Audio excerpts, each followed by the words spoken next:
À vous tous et à vous toutes qui êtes branchés, vous cultivez en ce moment et bienvenue à ce nouveau numéro de cette émission Nice Press, amis fidèles téléspectateurs. Moïse Katumbi a regagné Lubumbashi, d'après certains. L'homme serait indigné par rapport à ce qui se passe en ce moment au sein de l'Union sacrée. Moïse Katumbi a chargé ses députés de prendre une décision pour donner la position, s'il fallait dire, si l'ensemble pour la République va continuer au sein de l'Union sacrée ou pas. Nous évoquerons la question de cette émission. On parlera également de l'adhésion de la mère Mende et son parti politique au sein de l'Union sacrée. En croire ce que venait de dire il y a peu Thierry Moussenepoué, que la mère Mende et son parti politique ont adhéré à l'Union sacrée en tenant compte de recommandations venant de l'ancien président de la République, le sénateur Avi Joseph Kabila Kabange. Les sécurités à l'Est, oui, on en parlera parce que ça continue. On va vous dire qu'il n'y a pas plus tard qu'hier, on a égorgé plus de 24 personnes. Mais jusqu'ici, le gouvernement n'est dit mot. Nous allons bien sûr vous donner des éclairages quant à ce. Pour ce faire, nous allons recevoir pour vous Nico Fall, Mikaï, que vous connaissez, journaliste congolais. C'est vrai, ça fait longtemps que Nico y a intervenu dans cette émission, mais aujourd'hui nous sommes heureux de le recevoir en entrée de jeu. Nico, bonne année et merci d'être venu. Merci beaucoup, estimé. Mes meilleurs vœux à tous les téléspectateurs de Nice Press en particulier et ceux de la RTVS 1 en général. Et bonne année aussi à estimé Cissé. Cissé Traoré, l'habitué de cette émission. Merci d'être là encore une fois de plus et bon vendredi à vous. Merci Galor, merci de l'invitation, salutations à toi, salutations à Nico aussi et à tous les téléspectateurs de la RTVS.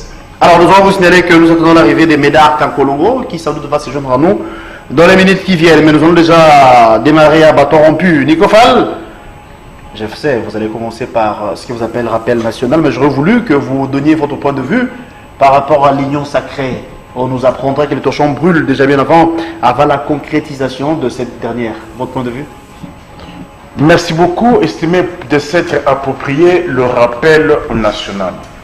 Mon peuple doit retenir qu'à ce jour, il reste 1081 jours pour la fin de ce mandat. Nous en sommes à 575 jours au-delà des 100 jours du chef de l'État et 316 jours depuis que Covid-19 s'est déclaré officiellement au Congo. Nous disons 1081 jours pour la fin de ce mandat. Pourquoi ce rappel national aux gouvernants qu'ils se mettent en tête que c'est un mandat et non une carrière? Mais ma question demeure, combien les gouvernants ont-ils réservé à la CENI pour les deux exercices, c'est-à-dire 2019-2020? Les élections, c'est pour 2023. Les élections coûtent cher. Il ne faut pas attendre la dernière année pour commencer à toucher ça et là.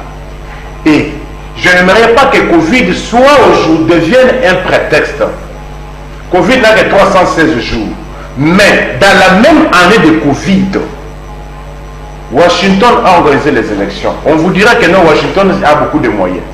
Abidjan, c'est-à-dire la Côte d'Ivoire, a organisé les élections. Guinée a organisé les élections. Accra, c'est-à-dire Ghana, a organisé les élections. Burkina Faso a organisé les élections. La Centrafrique a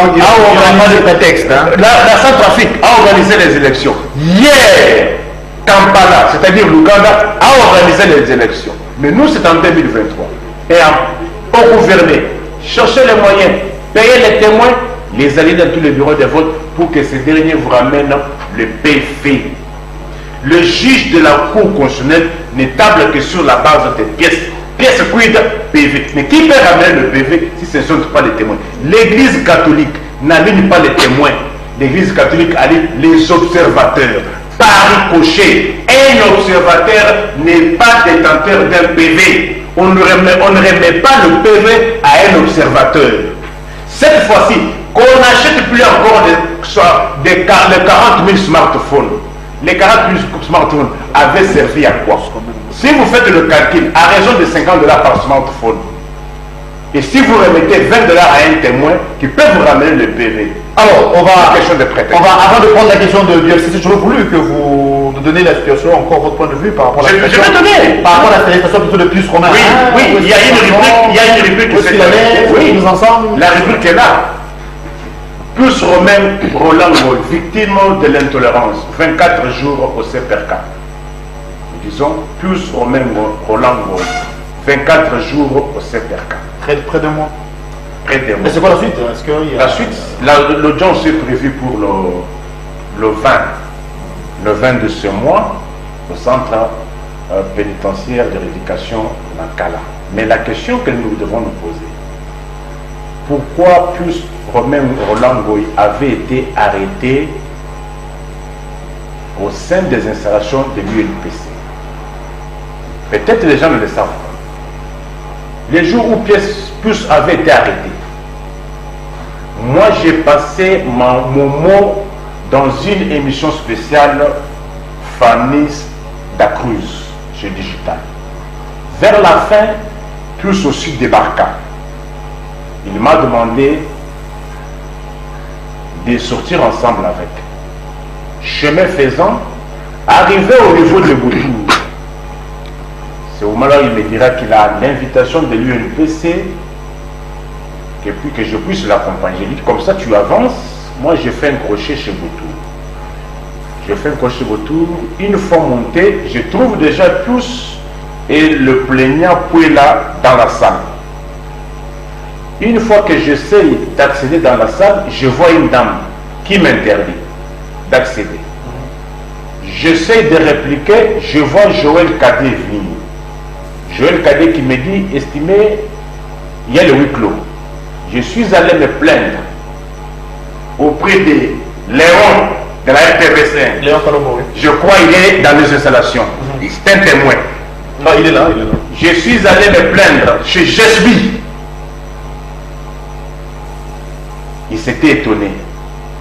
Je vois aussi Yves Bouya débarquer. J'ai posé le pronom à Yves Bouya. Et j'ai dit ceci à Yves Bouya. Je crains qu'à l'issue de cette confrontation, que de mesures fortes soient prises contre Plus Romain.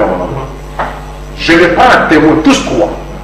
Et c'est ça ce qui fait que ma plainte est déjà à la machine, est en train d'être saisie. Je vais me plaindre contre le bureau de la commission des disciplines. Une plainte de l'UNPC. De l'UNPC. Et l'UNPC ne peut pas être, il ne peut pas devenir comme étant l'ambassade saoudienne en Turquie où le journaliste Khashoggi avait été saucissonné.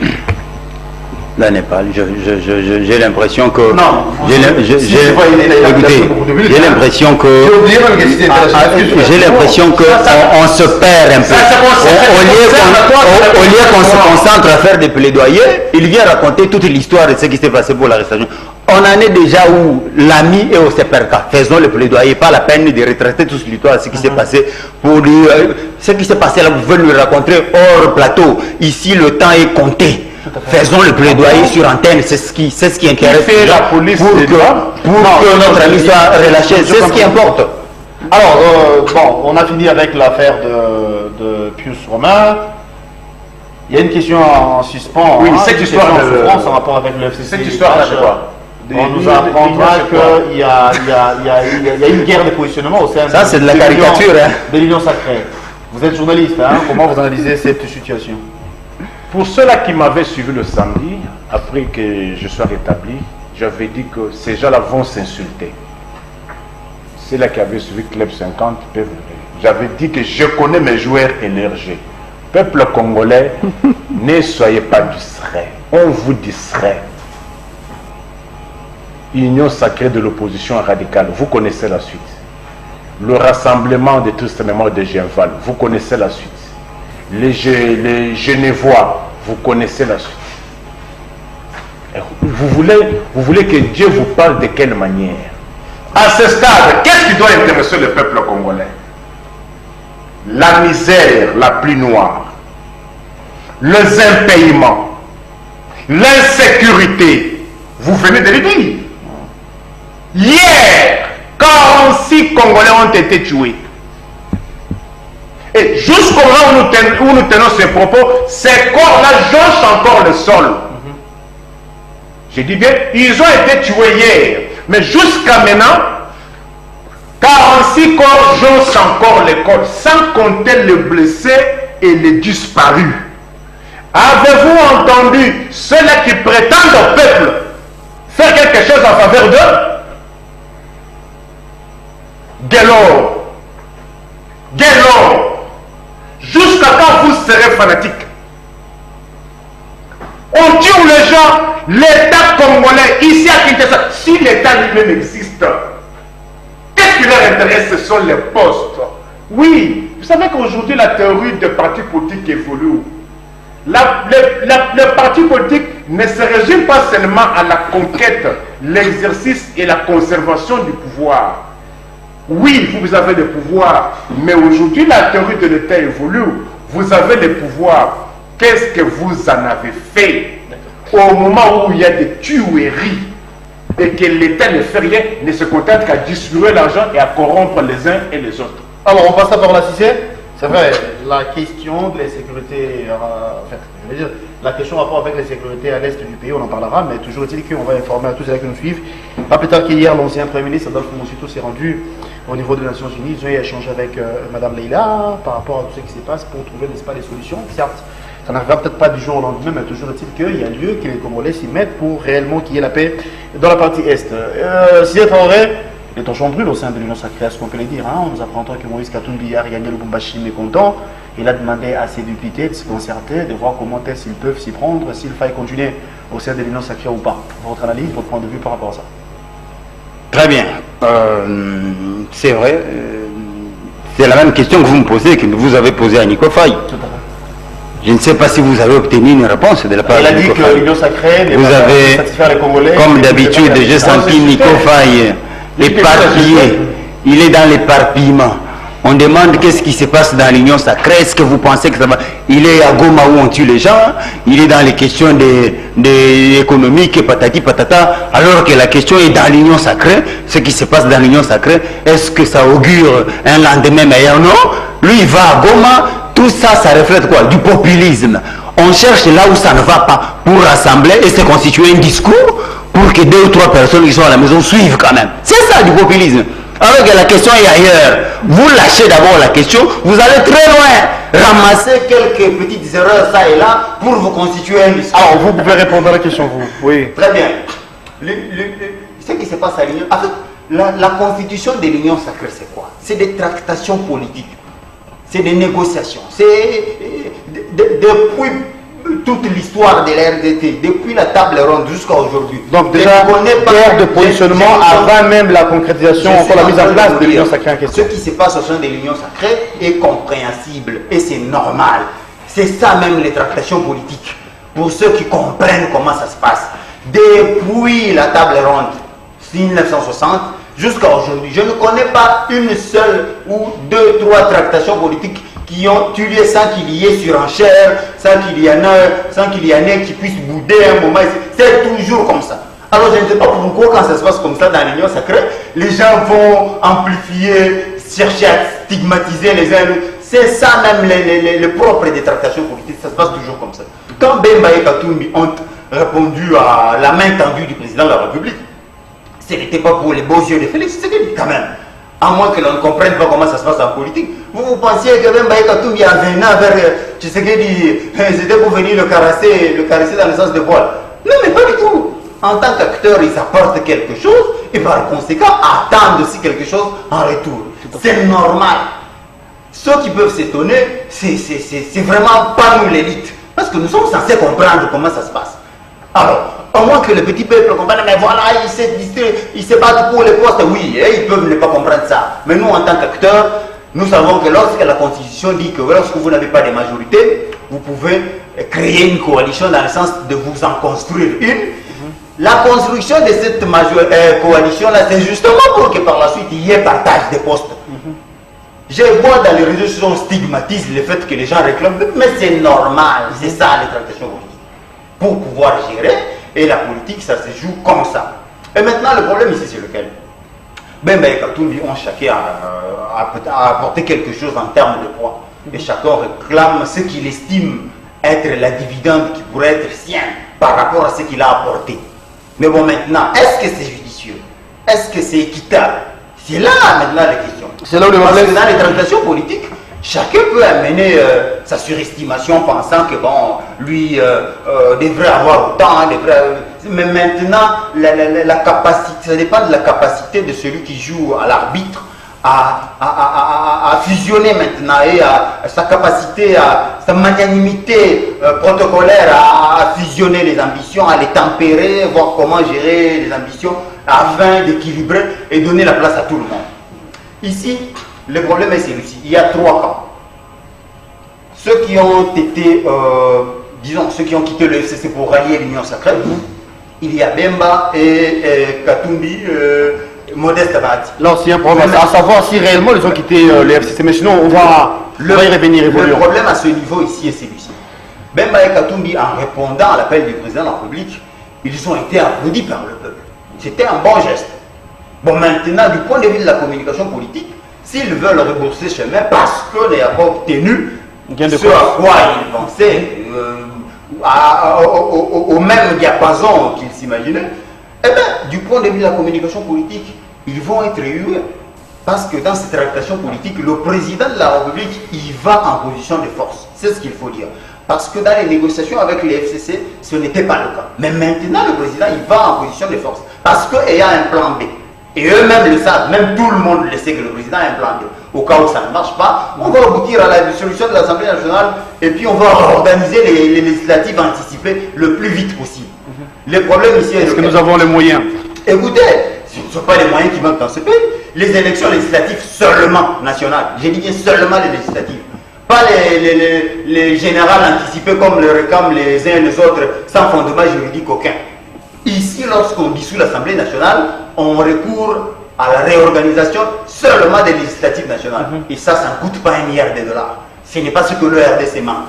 Alors, au vu des calculs tels que les calculs se présentent, si aujourd'hui les tractations, évidemment, je crois que chacun d'entre eux, il y en a qui sont de bons négociateurs, il y en a qui sont des fins calculateurs, Bemba, Katumbi, Bahati et les autres, c'est des gens qui ont de la majorité et de la maturité politique. J'espère qu'ils vont en arriver à concilier les vues et à trouver une solution. Mais si par malheur ils ne s'entendaient pas et que le président a voulu décider d'en arriver à la crise, je vois ceux qui aiment les juridismes vont dire non, il faut qu'il y ait une crise. Ne vous en faites pas, vous allez être servis. Parce que la crise peut être artificielle, on va la créer pour besoin de la cause, parce que le pays doit marcher. On ne doit pas faire du surplace parce que déjà on a consommé 2 ans, il n'en reste que 3, les choses doivent fonctionner. Si on se rend compte qu'il y a des gens qui viennent faire en sorte qu'il y ait aux apports, on va les mettre dehors, on dissout l'Assemblée nationale parce que la crise dont parle la Constitution, on peut la créer même artificiellement. Étant entendu qu'aujourd'hui, même les 12 millions que Mbosso réclame, si Lukamba ne les lui donne pas, il crée déjà une crise avec l'Assemblée nationale. Donc ne vous en faites pas du point de vue de la crise, ils vont être servis. Et si, par malheur, comme j'ai dit tantôt là, Bemba Katumbi continue de la surenchère et les autres, et qu'ils ne s'entendent pas, oui, la solution est là, elle est dans la Constitution même. Donc le président va s'en servir pourvu que le plus vite possible il y ait réorganisation des législatives nationales et chacun se tape une nouvelle majorité et puis bon, le pays décolle. Bon, ça sera difficile pour le chef de l'État parce qu'il nous reste que 3 ans pour son quinquennat, ça sera très compliqué. Alors Nico Fall, je ne sais pas s'il faut le dire, mais du moins vous avez dit que vous étiez prophète. Hier vous avez dit qu'au sein de l'Union sacrée ils vont s'insulter. Apparemment, c'est ce qui arrive en ce moment. Mais j'aurais voulu aborder la question autrement. Lambert Mende dit que il a adhéré au sein de l'Union sacrée. Il est toujours du FCC. Moi personnellement, j'ai suivi Thierry Mousseneau qui dit qu'ils ont reçu l'aval de Joseph Kabila, donc l'ancien président de la République, pour que ces derniers puissent adhérer au sein de l'Union sacrée. Alors peut-on nous donner raison? Amata Tampono qui hier avait dit que l'Union sacrée c'est la continuité ou encore le FCC bis. Parce que déjà, Mende nous dira que l'Union sacrée, c'est l'élargissement du FCC. Finalement, moi que vous connaissez, que vous vivez avec, des fois on se sépare trop tard. Vous ne prenez pas mes propos comme étant référence, vous allez prendre les propos d'autres personnes. Pourquoi Bon, je comprends, la Bible elle-même le dit, nul n'est prophète chez soi. Quand je dis que je suis le prédicateur national, l'œil de l'aigle, c'est lui qui va au-delà de l'Himalaya. Je vous ai dit dans ce pays, quand vous le citez ici et les autres disaient, nous n'irons pas aux élections, on aura la transition de 6 mois sans Kabila. Où est la transition de 6 mois sans Kabila? Il y a eu élection. Nous n'aurons pas machine à voler, machine à tricher. Antoine est président avec la transition de 6 mois sans Kabila, ou bien avec les élections, avec la machine à voler d'hier. Vous savez, ce n'est qu'au Congo où des histoires pareilles peuvent passer et que les gens ne rappellent plus encore cela. Si on était dans un état, on vous rappellerait toute votre vie. Je vous ai toujours donné l'exemple du pape de Rome. Le pape de Rome a fait plus de 4 siècles. 4 siècles, c'est combien d'années? 400 ans. Sans passer à Londres. Vous savez pourquoi? À cause de mensonges et de bavures commis par les prêtres catholiques au XVIe siècle. 16e siècle. Le pape de l'église catholique a foulé ses pieds avec l'avènement de Ratzinger, l'allemand là. C'est pour vous dire quoi, mes frères? Vous entendez de l'autre côté, parce qu'aujourd'hui, on goûte déjà au beefsteak, on dit que non, on créera. On impose à mon peuple. On dit qu'on va créer. La crise, ouais. La crise. Faute de quoi, on va dissoudre l'Assemblée. Il y a de l'argent pour donner 12 millions. Il y a de l'argent pour payer, pour financer une élection législative, mais il n'y a pas l'argent pour payer les gens. Toutes les assemblées provinciales, je dis bien, j'assume, toutes les assemblées provinciales acquisent au moins 11 mois d'impayement. Hier, ils étaient en sitting devant... S'il vous plaît, s'il vous plaît, et vous, députés provinciaux, vous attendez l'arrogance. C'est-à-dire, on ne veut pas vous payer. On s'arrête pour ne pas vous payer. Basta la binomko. Toi, n'ambo, ton foutate. Mais néanmoins, quand on a pour la bisoto donda, qu'on reste avec les postes. Député, suivez les discours de l'autre côté. Hein? Un discours arrogant, un discours méchant, inhumain. Venant de qui? De ceux-là qui vous ont fait tuer hier. Vous mentez qu'ils militaient pour vous. Ils disent que non, on ne vous paye pas vous. Toi, mais néanmoins, tu as financé ma élection. C'est pas un peu ce qu'il a dit, hein? C'est pas ses mots. Quand il dit que non. Heureusement. Quand il dit que nous avons l'argent. C'est du populisme. Vous savez, s'il vous plaît, Guélo, vous savez, quand je me bats sur le matin, avec mes maigres moyens, avec les difficultés de transport, demi-terrain, je dépense 2500 fois pour arriver ici ce matin, c'est pour que mon peuple retienne quelque chose. On a combien d'assemblées provinciales? 26 assemblées provinciales. Faites la moyenne de 20 députés provinciaux par assemblée provinciale. Fois 26, c'est combien de députés provinciaux? Si vous avez au moins 300 députés provinciaux, leurs familles n'ont pas droit de vivre par la volonté d'un régime qui ne veut pas le payer, sans compter leurs dépendants, les besoins quotidiens, leur loyer, le transport. C'est-à-dire, on les condamne à la famine. On vous dit, on ne vous paye pas parce que nous voulons conserver l'argent pour notre bien, pour notre poste. Oui, vous avez le pouvoir, mais beaucoup ça n'a nini. La politique n'a de sens que là où il y a le social.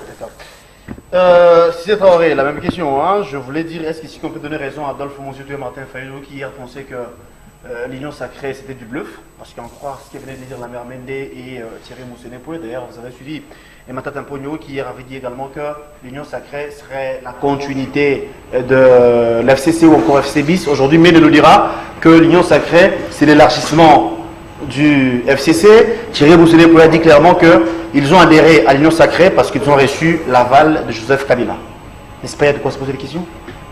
Non, écoutez, il n'y a aucune raison à donner ni à Mouzito ni à Fayou. Ceux-là, ils usent d'un discours caricatural simplement parce qu'on n'étant plus en odeur de sainteté avec deux de leurs alliés qui ont accepté d'adhérer à la vision de Félix Tshisekedi. Qui aujourd'hui ont essayé de résister un peu face à l'Union sacrée. Hein? Mais écoutez, j'ai tantôt dit ici que les tractations politiques, depuis 1960, ça se passe toujours comme ça. Quelqu'un vient autour de la table, il dit non, moi je vais 4. Non, tu prendras 2. L'autre dit non, moi j'en prendrai 5. À un moment donné, vous ne vous entendez pas, ils claquent la porte et puis ils vont finir par venir. C'est comme ça. Même à la table ronde, c'était comme ça. Donc, quand on dit tractation politique, ça se passe comme ça. Ne vous attendez pas que Bemba et Katumbi viennent et que Kabound leur dise, vous allez prendre le tourisme et l'autre là-bas, pêche et les vaches, c'est fini. Ça, il ne fallait même pas s'attendre à ça. Donc, lorsqu'il y a reculade quelque part, et les autres font monter un peu les enchères, il faut comprendre ça. Les tractations politiques, ça se passe comme ça. Mais ce n'est pas pour autant qu'il faut dire que c'est fini, l'union sacrée s'est éclatée, et c'est terminé. Non, mais même Katumbi lui-même n'a pas dit qu'il a quitté l'union sacrée. En rentrant à Lubumbashi, il a donné mandat à ses députés. C'est ce qu'on n'a pas dit non plus. Poursuivre. Ce n'est pas ce que nous avons dit ici aussi. Hein. Il a donné mandat à ses députés de pouvoir poursuivre les tractations. Mais ce n'est pas. Je ne sais pas d'où est-ce que les gens voient la rupture et la cassure. Quand la mère Ahmed nous dit que l'union sacrée serait le lancement du FCC, c'est la liberté d'expression. Si c'est une erreur de communication de la part des bébés, c'est à lui qu'il faut poser cette question. Mais moi, je ne vois pas les choses comme ça. Si Mende dit que l'union sacrée est l'élargissement de la coalition FCC-CAJ, moi, de mon point de vue, ce n'est pas le cas. Parce que l'union sacrée ici, c'est une nouvelle coalition. Dans le cadre justement de l'article. Mais est-ce qu'on peut dire que les adhésions au sein de l'union sacrée dépendent de Kabila? Parce que c'est que Monseigneur Boula dit, ils ont reçu l'aval de Kabila pour mais qui vous dit que parce que Monseigneur Boula dit que pour autant c'est vrai? Est-ce que c'est parce que Mende dit que ça devient vrai? Qui vous dit que c'est effectivement Kabila qui a dit à Mende d'aller à dire quelqu'un peut passer à travers les médias et tenir un discours qui lui semble bon, et puis on s'arrête là. Ce n'est pas pour autant que nous on doit croire et y adhérer aveuglément parce qu'il lui a dit non. S'il s'avérait vrai par exemple?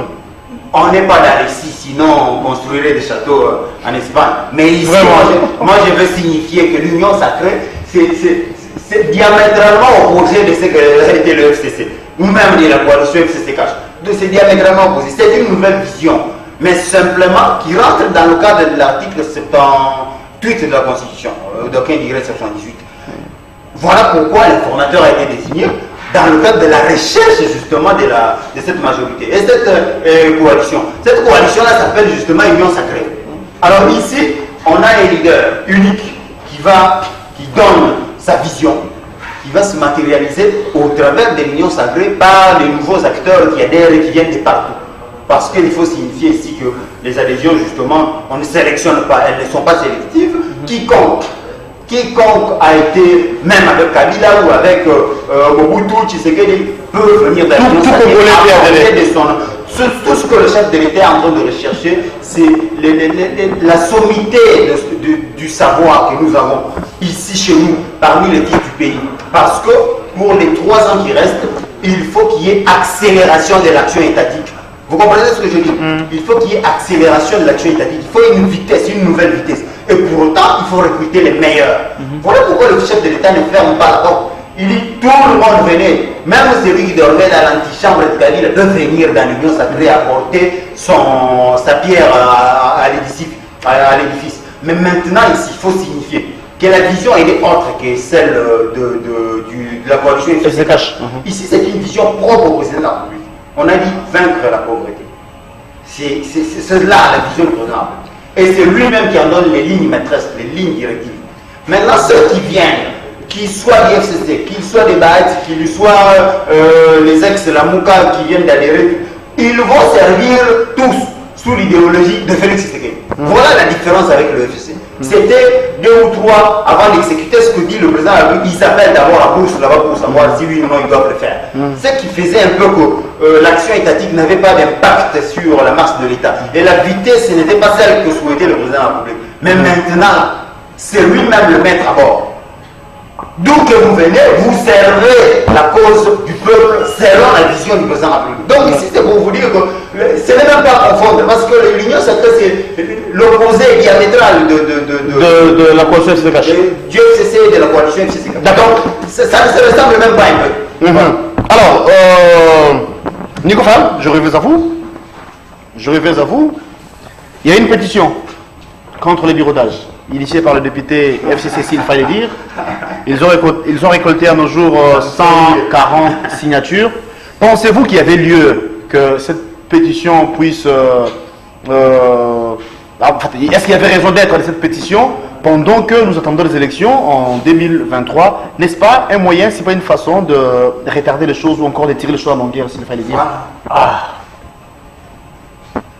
Très chers compatriotes, vous suivez les discours. On vous dit, maintenant c'est le seul maître à bord. J'ai posé la question, Nico Faye. Je viens à ça. D'accord. Non, je suis le prédicateur.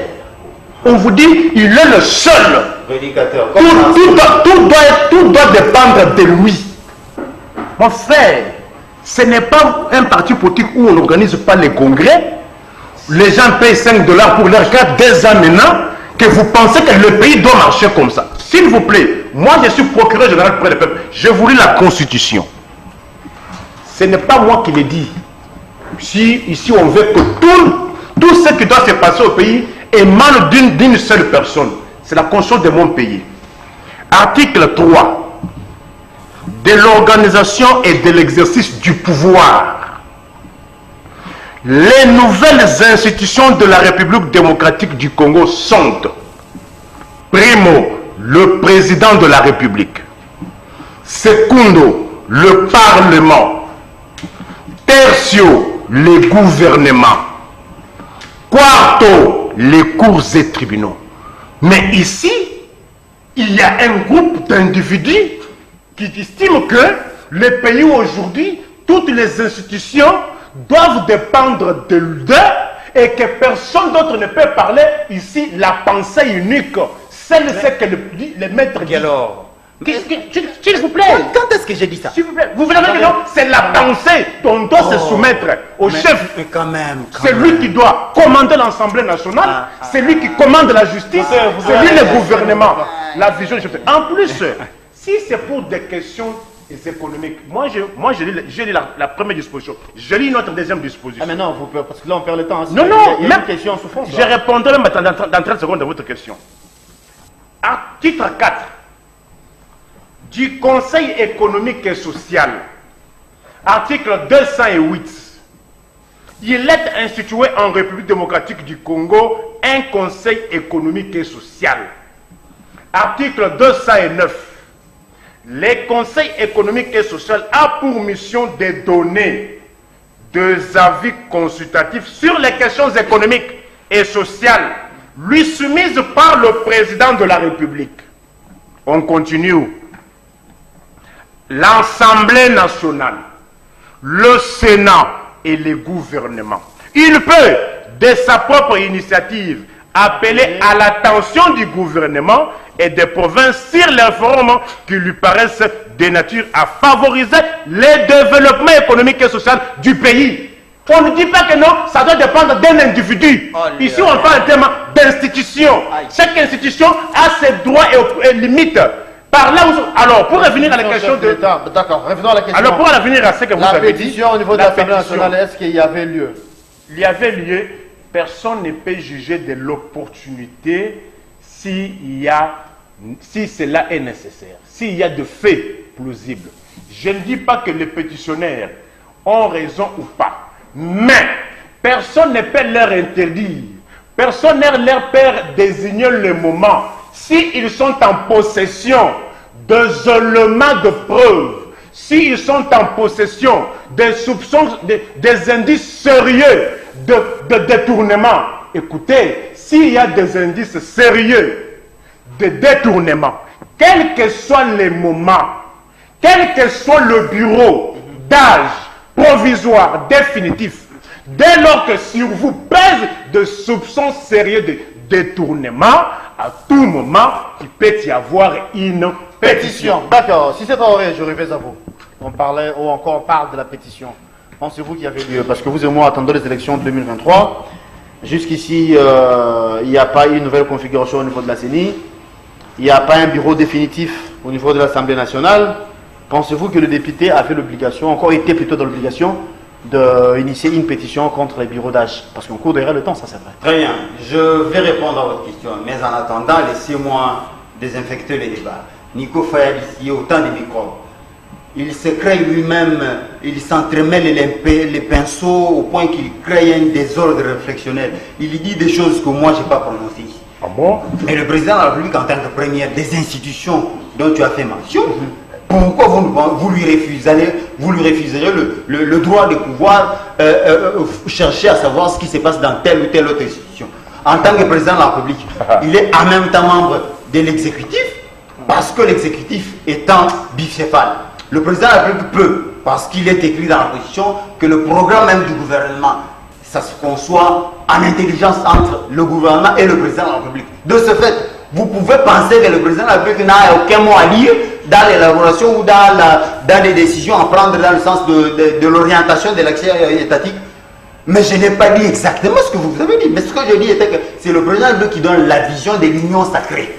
L'union sacrée. Quelle est sa nature juridique? Là, on va... La nature juridique. Je vous ai donné l'article 68 ici. Attendez, laissez-moi parler. L'article 68 dit ceci. Lorsque vous n'avez pas de majorité, vous pouvez désigner une personnalité qui va vous permettre à identifier une coalition. L'union sacrée est une coalition. C'est une coalition justement qui rentre dans le cadre de l'article 78 et c'est ce qui est en train de se faire. C'est pour ça qu'il y a un informateur. Et c'est dans ce cadre, si vous voulez la nature juridique de l'union sacrée, si vous pensez que la coalition dont parle la Constitution doit aller se faire notarier, je ne sais où pour pouvoir exister, vous vous trompez. C'est une très mauvaise lecture. Alors, revenons à la question de la pétition. Écoutez, ce qu'il faut d'abord dire ici que nos amis qui ont saisi, qui ont initié cette pétition, ignorent niaisement le fonctionnement de nos chambres parlementaires. Je suis spécialiste des questions parlementaires, vous le savez. Vous pouvez lire, même dans la Constitution, il y en a à l'article 116, que les sessions extraordinaires de nos chambres parlementaires, leurs calendriers sont clos une fois convoqués. Ces sessions sont convoquées avec des matières préétablies à l'avance. Vous ne pouvez pas, on a déjà convoqué la section, en cours de session, vous débarquez avec une nouvelle matière. Ça n'entre pas où? Parce qu'un calendrier des matières d'une session extraordinaire est préétabli, avant même la convocation de la session. Voilà pourquoi vous avez vu Mbosso. Si vous remarquez par exemple qu'il y a des tournements... Les gens ne comprennent pas, les gens ne comprennent pas. C'est écrit même dans la Constitution, article 116. Donc vous pouvez lire et vous verrez que vous ne pouvez pas, alors qu'on a déjà commencé une session extraordinaire, vous amenez une nouvelle matière en cours de session, ça n'entre pas. Voilà pourquoi Mbosso, dans la convocation même de la session extraordinaire, vous l'avez vu énumérer les matières, les 4 points à l'ordre du jour. C'est comme ça que ça fonctionne. Une session extraordinaire, on sait de quoi on va tabler déjà au préalable. Et une fois que c'est convoqué, on ne vient plus à rajouter en cours de session. Vous voyez la différence entre une session ordinaire et une session extraordinaire. Une session ordinaire, lorsqu'on la convoque, c'est après 2-3 séances que l'on vient adopter le calendrier des matières. Ça ne se passe pas comme ça dans une session extraordinaire. Une session extraordinaire, c'est une fois convoqué avec les matières du début, point barre. Mais j'ai ici honte que des députés même, qui sont censés maîtriser et la Constitution et le règlement intérieur, viennent avec une pétition en cours de session extraordinaire, s'il vous plaît. Vous lisez la décision de convocation, vous verrez 4 matières. 4 matières. Parmi ces matières-là, il n'y a pas de pétition. Ce n'est pas prévu. Donc, mais maintenant, ils débarquent. La session a été convoquée le 5 janvier. Eux, ils débarquent, je crois, le 13 ou le 14, avec une pétition. Voilà pourquoi vous avez vu Mbosso répondre que, chers amis, ils ignorent le fonctionnement de nos chambres parlementaires. En pleine session extraordinaire, on ne vient pas rajouter des matières. Le calendrier est clos. Alors, maintenant, même s'il faut parler de la chance que pourrait avoir cette pétition, ici, le bureau provisoire est mis à mal par ceux qui, n'est-ce pas, veulent faire tomber le bureau provisoire pour leurs intérêts à eux. Ils ne veulent pas que les choses avancent. Parce que sachant que si on poursuit avec ce bureau provisoire, on va en arriver à l'installation du bureau définitif, parce qu'ils vont perdre les élections, Inagos ne passera pas, des deux, Ilukamba tombera, et ainsi de suite, jusqu'à ce qu'ils vont aller d'échec en échec, jusqu'à ce que l'élection extraordinaire va se clôturer. Voilà pourquoi ils sont dans le jeu des retardements, dans le sens de perdre du temps. Non, c'est fait exprès, hein? Oui, stratégiquement, et même légalement, même du point de vue réglementaire, ils sont dans les airs. D'accord. Ils sont vraiment dans les airs. On n'a plus 1 minute. On me fera savoir qu'il nous restait 6 minutes. Vous aurez 2 minutes et demie, et moi 1 pour conclure, mais du coup nous allons faire d'une pierre deux coups. Rapidement s'il vous plaît, on va vraiment être conçus par rapport à ce qu'ils nous allons dire parce qu'on n'a pas assez de temps. Le chef d'État a gracié quelques prisonniers. Je fais allusion bien sûr à la grâce présidentielle accordée par le chef d'État. Mais nous apprendra la réalité qu'il y a deux DG qui à nos jours ont retrouvé la liberté. Les DG de l'OVD et du SOCOC, qui du reste étaient condamnés en rapport avec l'affaire 100 jours. Pensez-vous que la justice roule à double vitesse ou bien ça devrait se passer comme ça? Deuxième question, l'insécurité à l'Est, en un mot, parce que vrai, on a parlé de ça, on en parlera, on va continuer toujours à en parler. Qu'est-ce que les Congolais ou encore l'État congolais peut faire concrètement pour qu'il y ait la paix dans la partie Est? Rapidement, dans 2 minutes 30, et puis si Première question, je suis constant et je ne change pas. Souvenez-vous, très chers compatriotes, je vous ai toujours dit que nous ne sommes pas dans un État. Et faites un constat. Et je ne cesse de vous répéter que le régime qu'on a aujourd'hui au Congo-Kinshasa est comparable à celui de Donald Trump, pire même que celui de la Birmanie, de la Corée du Nord et de l'Iran. Une ordonnance présidentielle. D'un côté, on vous manque que nous combattons l'État et nous combattons la corruption, l'impunité, les détournements. Au moment où il y a des procès bidons avec des jugements uniques, pas unique, je dis unique. Ordonnance présidentielle, c'est l'acte par lequel le président de la République agit. Comment prétendre combattre les détournements? Et gracieux de condamnés de détournement, n'ayant même pas fait 1 année en prison. N'ayant même pas fait 1 année. En plus, ils n'étaient pas à 2, ils étaient à 3. À ce niveau, c'est qui le responsable d'après vous? Est-ce que c'est le... L'ordonnance, écoutez, vous parlez à un procédurier. Ne m'amenez pas de vos débats de fécodie. L'ordonnance, c'est le seul acte par lequel le président de la République agit. Et c'est le signataire de l'ordonnance qui est tenu responsable. Vous voulez encore me dire que c'est Kamer qui est en prison? Parce qu'on a vu Kamer en prison, lorsqu'il y avait des dessins à la présidence, on disait que non, c'était Kamer qui tuait les gens à la présidence. Ici, lorsque ça va, c'est béton. Mais nous apprenons que le problème, c'est au niveau de l'exécution. J'ai dit ceci, écoutez, pas exécution. L'air non se retrouve-t-il ou pas? En plus, voilà comment Congolais, ici il ne faut pas aller parler de la prière. Il vous reste 1 minute. Si c'était quelqu'un d'autre, vous diriez que non, on combat, on bloque. Maintenant, qui a bloqué? C'est l'ordonnance ou pas? Sont-ils sortis à la suite de l'ordonnance ou pas? D'accord. La question de l'Est, la question de l'Est. Mais vous voulez, nous n'avons pas le temps. Vous voulez que je vous dise comment? Est-ce que avez-vous entendu? Non, pour l'insécurité, pour y mettre fin, qu'est-ce qu'il faut? Qu'est-ce qu'il faut? C'est d'abord que vous demandez tous les moyens qu'on distribue, qu'on corrompt ça et là. Les moyens que l'autre a dit qu'ils en ont pour financer la législative prochaine. On ne peut pas motiver nos militaires qui sont au front. On ne peut pas amasser beaucoup de militaires qui sont au front. Parce que les militaires qui sont au front acquisent aussi beaucoup d'insuffisance. La motivation. Vous savez, l'Amérique de George Bush, rapidement, lorsque Washington a attaqué Bagdad, le salaire d'un soldat américain était de $6 000. Mais dans la guerre, George Bush a doublé le salaire des militaires, $12 000. C'est pour les motiver. Je vous dis ceci, on a tué 46 Congolais hier. Jusqu'au moment où nous tenons ce propos, jusque-là, il n'y a aucune assistance de l'État. Jusque-là. On a pillé les femmes dans la prison de Kassapa. 2 femmes sont enceintes. Nico, c'est la fin déjà. Je dis, non, il n'a même pas reçu un seul comprimé d'aspirine de l'État congolais.